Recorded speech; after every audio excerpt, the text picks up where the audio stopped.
veetada aeg. See ongi minu kirge töö. Minu nimi on Diana Unt ja ma olen pulmafotograaf. Kõik armunud paarid on erilised. Igaühel on neist jutustada oma lugu. Ja fotograafina on minu ülesanne olla neile sõbraks, keda saab usaldada, kes aitab neil kaamera ees jääda iseendaks.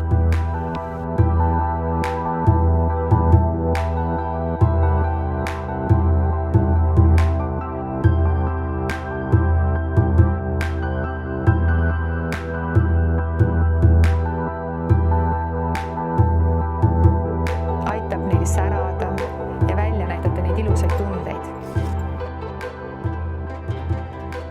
Loomulikult on pildistades mulle tähtsad nii värvid, valgus, kompositsioon, kuid kõige tähtsam on siiski see hetk kahe inimese vahel.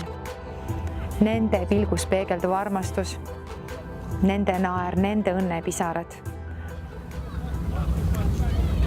Ja nendel piltidel jäävad need tunded kestma igaveseks. Seepärast ma armastangi oma tööd. See ongi minu kirg.